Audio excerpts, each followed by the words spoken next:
எல்லாருக்கும் வணக்கம். என்னதான் எம்என்சி கம்பெனியாக இருந்தாலும் தமிழ் புத்தாண்டை கொண்டாடி பார்த்ததில்லை. குறும்படம் போட்டியும் கேள்விப்பட்டதில்லை. இந்த தமிழ் புத்தாண்டை குறும்படம் போட்டி வச்சு நடத்தின நோக்கியாவுக்கு எங்களுடைய ஃபினான்ஸ் சார்பாக நாங்கள் நன்றியை தெரிவிச்சுக்கிறோம். என்ன டாபிக் எடுக்கலாம் அப்படின்னு யோசிக்கும்போது மரியாதைன்னு சொல்லிட்டு தோணுச்சு. காதலுக்கு மரியாதை சச்சா, அது கிடையாது. சமீப காலமாக பெண்களுக்கு மரியாதை, ஓகே ஓகே, பெண்களுக்கு மரியாதை, பெண்களுக்கு சம உரிமை அப்படின்ட்டு கேட்டு கேட்டு பொலிச்சு போனவங்க காதுக்கு சின்னதாக ஒரு புத்துணர்வு. சரி, டாபிக்கு சொல்ல விடுங்க. என்னதான் மனுஷனுக்கு சொத்து சோகம் கொடுத்தாலும் போதும்னு சொல்ல மாட்டான். போதும்னு சொல்கிற ஒரே விஷயம் சாப்பாடு. அதனால தான் என்னவோ தெரியல, நம்ம அதை நிறைய பேஸ் பண்ணுறோம். ஸோ நம்மளுடைய டாபிக் சாப்பாட்டுக்கு மரியாதை. சூப்பர் சூப்பர் மச்சி. சரி வாங்க கதைக்கு போகலாம். இது வெங்கட், லோகேஷ், சச்சின், சேஷநாதன். இவங்க 4 பேர்ல யாரு ஹீரோன்னு உங்களுக்கே லாஸ்ட்ல தெரியும். அவ்வளோ சீரியஸ் சிஸ்டம்னா பார்த்துட்டு இருக்கேன்.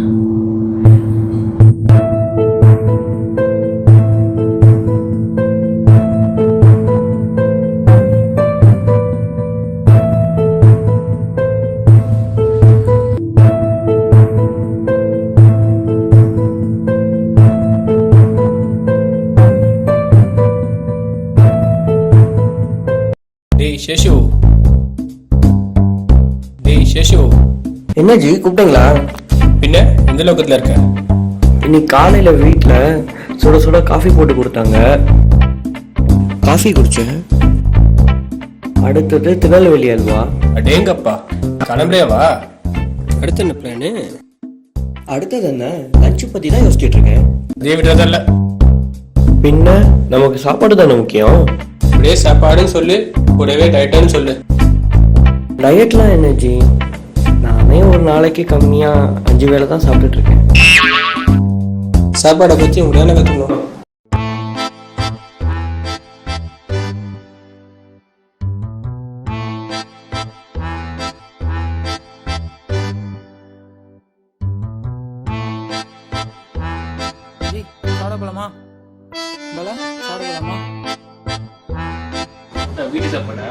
வீட்டு சாப்பாடு ஒய்ஃப் ஸ்பெஷலாக ப்ரிப்பேர் பண்ணியிருக்காங்க.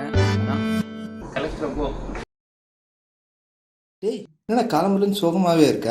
அதெல்லாம் ஒன்றும் இல்லை ஜி, நார்மலாக தானே இருக்கேன்.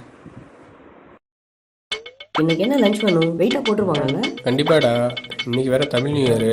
வெயிட்டாக இருக்கும் சாப்பாடு, நல்லா வச்சு சாப்பிடலாம். I am waiting.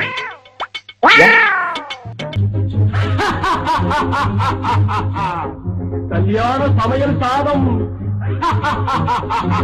கல்யாண சமையல் சாதம், காய்கறிகளும் பிரமாதம், அந்த கௌரவ பிரசாதம் இதுவே எனக்கு போதும்.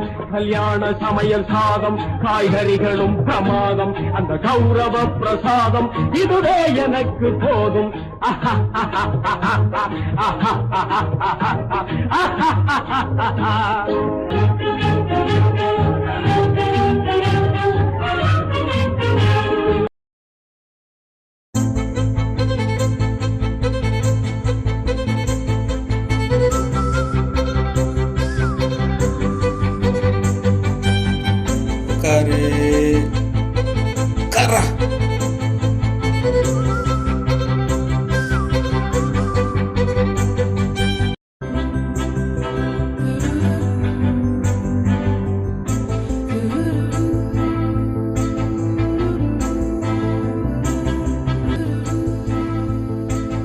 ஒரு பொண்ணு போயிடக்கூடாது, உடனே பேனு பார்க்க வேண்டியது.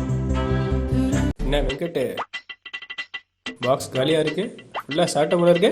வீட்டு சாப்பாடு ஜி, ஒய்ஃப் வேற ஸ்பெஷலாக பண்ணியிருக்காங்க. அதான் சல்லுன்னு இறங்கிடுச்சு. இப்படியே வீட்டு சாப்பாடுனா வேஸ்டே பண்ண மாட்டேன். கண்டிப்பா.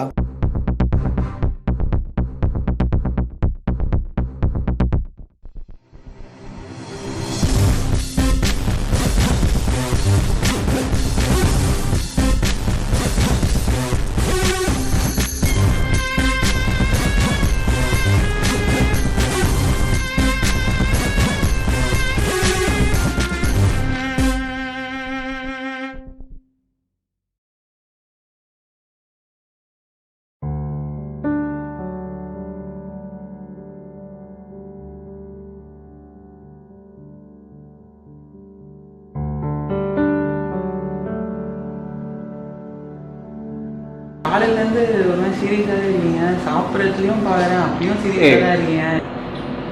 From morning itself is like that only. Stress is a bit serious. Yes, but I also noticed. Morning itself he is doing like that. என்னதான் சொல்லுங்க, என்னதான் ப்ராப்ளம் எனக்கு? சொல்லுங்க. இன்னைக்குள்ள தானே இல்லஜி, காலையில் எஃபியில் ஒரு ஆர்டிக்கல் பார்த்தேன். பார்த்ததுலேருந்து மைண்டு டிஸ்டர்பாகவே இருக்குது. என்ன பண்ணுறதுனே தெரியல. என்ன ஆர்டிக்கல் ஜி? என்ன ஏதாவது ஷேர் பண்ணுங்கள். ஷேர் பண்ணால் உங்களுக்கும் ஓரளவுக்கு ரிலீஃபாக இருக்கும்ல. ஏதாவது ப்ராப்ளம்னா ஷேர் பண்ணுங்கள். சரி, நான் உங்களை ஒன்று கேட்குறேன். எதுக்கு இவ்வளோ ஃபுட்டு வாங்குறீங்க? வாங்குறத கரெக்டாக சாப்பிடலாம், ஏன் அதை இவ்வளோ வேஸ்ட் பண்ணுறீங்க? நான் ஆர்டிக்கலை பார்த்த மாதிரி தான் இருக்குது நீங்கள் பண்ணுறது எல்லாமே. அதான் ரொம்ப அப்செட் ஆகிட்டேன். நான் அப்போ வேஸ்ட் பண்ணுறதுனா it's too much. Okay, leave here. This is a small issue. Why you are making it big? It's not a big deal. சாப்பாடு விஷயம் பாரு, இதெல்லாம் ஒரு பிரச்சனையா? இதெல்லாம் பற்றி பேசிட்டு இருக்கீங்க. உங்களுக்கு இதெல்லாம் பார்த்தா சீரியஸாகவே தெரியலல்ல? வேணாடாண்ணா உனக்கு பின்னாடியே போகிறான், எதனா ஒன்று வாங்கி தூக்கிட்டு வந்துடுறான். என்ன அவன் என்ன எடுக்கிறோட அது முக்கியமாக எடுத்துகிட்டு வந்துடுறான். எத்தனை வந்தால் பரவாயில்லையே, எத்தனை வந்தது வேஸ்ட்டும் பண்ணிடுறான். இவரு சொல்லவே தேவையில்லை. இங்கே நான் பார்க்குறாரோ எல்லாத்தையும் தட்டில் வச்சுக்கிறது, தட்டில் வச்சுக்கிறது பார்த்தாம எடுத்து போய் அப்படியே கொட்டுறது. சாப்பிட்டாலும் பரவாயில்ல. இதோ இவரை பாரு, வீட்டிலேருந்து சாப்பாடு எடுத்துன்னு வந்துடுறாரு. சுத்தமாக அப்படியே பிளேட்டை க்ளீனாக சாப்பிட்டு போயிடுறாரு. அதே ஆஃபீஸ்லேருந்து வாங்கினா மொத்தத்தையும் தீமே கொட்ட வேண்டியது தான். இப்படி இதெல்லாம் சகிச்சுட்டு என்னால் ஃப்ரீயாகவே இருக்க முடியல. சரி, இதை எதுக்கு சீரியஸாக எடுத்துக்கிறீங்க? ஃபஸ்ட்டு ஃப்ரீயாக கொடுங்க, ரிலாக்ஸ் ஆகுங்க. சீரியஸாக எடுத்துக்காதுன்னு சொல்கிறேன்ல. நம்மள மாதிரி ஒரு யங்ஸ்டர்ஸு ஜல்லிக்கட்டுன்ற விஷயத்தை சீரியஸாக எடுக்கலைன்னா இவ்வளோ பெரிய சக்ஸஸ் ஜல்லிக்கட்டில் வந்துருக்குமா? நீங்கள் சொல்லி பார்ப்போம். ஜல்லிக்கட்டுக்கும் சாப்பாடுக்கும் என்னப்பா சம்பந்தம்? எது கொடுப்பா முடிச்சு போடுறேன். சம்பந்தம் இல்லையா? ஜல்லிக்கட்டு விவசாயத்தோட சம்மந்தப்பட்டிருக்கு, அந்த விவசாயம் சாப்பாடோட சம்மந்தப்பட்டிருக்கு. நீ எடுத்து போய் கொட்டுறிய சாப்பாடு, அந்த சாப்பாடு விளைவிக்கிற விவசாயி ஒரு நாளும் செத்துட்டு இருக்கான் தெரியுமா உனக்கு? நீ எடுத்து போய் கொட்டுறல்ல, அதனால நீங்கள் எல்லாரும் அதுக்கு காரணமாக இருக்கீங்க. இன்னைக்கு இந்தியா வல்லரசு தெரியுமா? என்னைக்கு 3 வேளை சாப்பாடு எல்லாருக்கும் கிடைக்குதோ, என்னைக்கு பட்னிசாவே இல்லாத ஒரு நாள் இருக்கோ, அன்னைக்கு தான்டா இந்தியா உண்மையான வல்லரசு.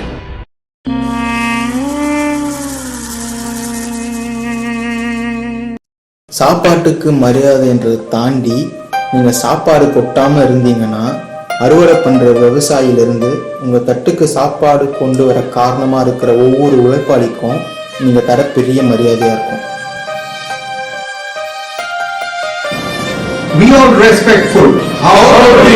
சாப்பாடு வேஸ்ட் பண்ணாத ஒவ்வொருத்தரும் ஹீரோ தான். தரமான சாப்பாடு தர நம்ம நோக்கியாக்கு உங்களோட எல்லாரோட சார்பிலையும் நான் நன்றியை தெரிவிச்சுக்கிறேன்.